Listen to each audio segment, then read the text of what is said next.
السلام علیکم۔ پروگرام سوچ بدلو زندگی بدلو کے ساتھ میں ہوں آپ کا دوست شیخ غلام اصغر۔ آج کا ہمارا پروگرام ایک ایسے سبق آموز واقعہ پر مشتمل ہے جس کے بارے میں حضرت علامہ ڈاکٹر محمد اقبال رحمہ اللہ نے بات کی تھی۔ وہ شعر ہمیں سنائیں گے شیخ کاشف امید صاحب۔ خدا کے بندے تو ہیں ہزاروں، بنوں میں پھرتے ہیں مارے مارے، میں اس کا بندہ بنوں گا جس کو خدا کے بندوں سے پیار ہوگا۔ سر اس شعر سے متعلق بتائیں کہ یہ حقوق العباد کے حوالے سے ہے یا حقوق اللہ کے حوالے سے ہے؟ علامہ اقبال کا بیان کیا گیا شعر جس میں ہمیں یہ کہا گیا ہے کہ خدا کے بندے تو ہیں ہزاروں، بنوں میں پھرتے ہیں مارے مارے، میں اس کا بندہ بنوں گا جس کو خدا کے بندوں سے پیار ہوگا۔ یہ ایک ایسے واقعے کی طرف اشارہ کرتا ہے جس میں حقوق العباد پر زور دیا گیا ہے۔ ایک نوجوان جو یہ سمجھتا تھا کہ یہ دنیاوی زندگی کچھ بھی نہیں ہے، ہمیں اس کے لیے تیاری کرنی چاہیے اور وہ تیاری کسی بزرگ کے ساتھ مل کر ان کی تعلیمات پر عمل کر کے ہی لی جا سکتی ہے۔ یہ سوچ کر وہ نوجوان ایک بزرگ کے پاس گیا اور اس بزرگ سے کہا کہ میں اللہ کا ولی بننا چاہتا ہوں، درویش بننا چاہتا ہوں، بزرگ بننا چاہتا ہوں، صوفی بننا چاہتا ہوں۔ تو اس بزرگ نے کہا کہ جو آپ کہہ رہے ہیں وہ مجھ سے بڑھ کر ہے، اس کے لیے آپ کو فلاں جنگل میں جانا پڑے گا، وہاں اللہ کا ایک بزرگ بیٹھا ہوا ہے، وہ آپ کو ساری تعلیمات دے گا۔ ان بزرگ سے اس بزرگ کا پتہ لے کر وہ نوجوان سفر در سفر کرتے ہوئے مطلوبہ جنگل میں پہنچا، اور جب جنگل میں پہنچا تو وہاں دیکھا کہ ایک بزرگ مصلی بچھا کر تسبیح ہاتھ میں لے کر بیٹھے ہوئے ہیں اور ذکر کر رہے ہیں۔ جب اس نے مزید غور کیا تو اس نے دیکھا کہ اس بزرگ کے سامنے ایک خشک لکڑی زمین میں گاڑی ہوئی ہے۔ تو اس نے جا کر اس بزرگ کو السلام علیکم کہا۔ اس بزرگ نے اس کی طرف دیکھا اور ہلکی آواز میں وعلیکم السلام کہا، لیکن کوئی مزید بات نہ کی اور اپنے ذکر میں مشغول ہو گیا۔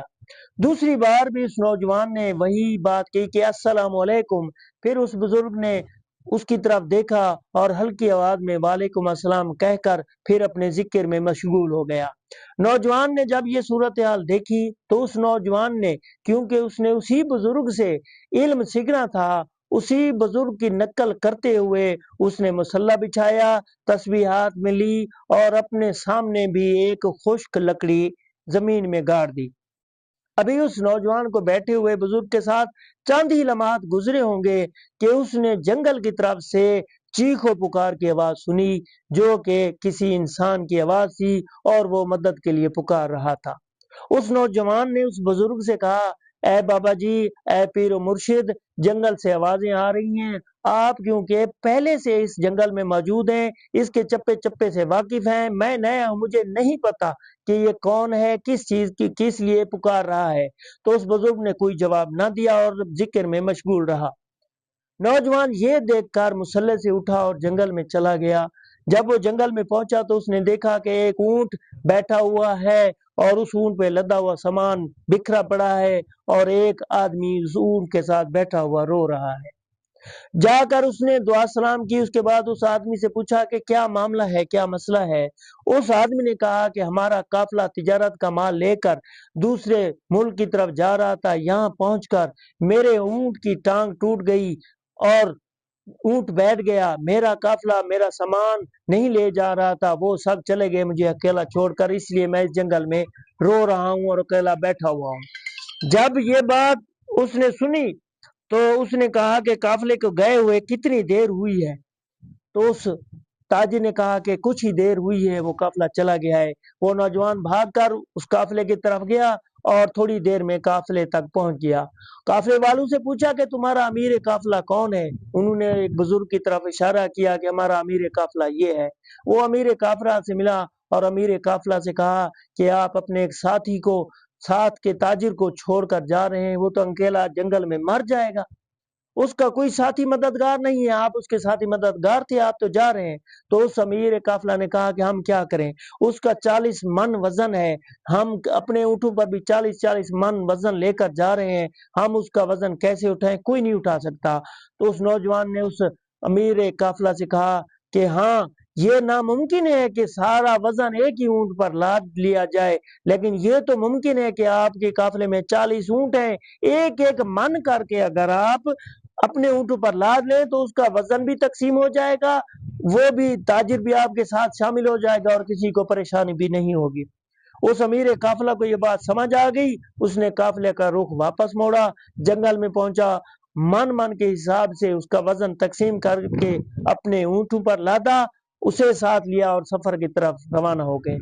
اس تاجر نے جب یہ عمل دیکھا تو اس نے جی بھر کے دل سے اس نوجوان کو دعائیں دی کہ آپ نے میری مشکل آسان کی، آپ نے میرا کام کیا، میری مدد کی۔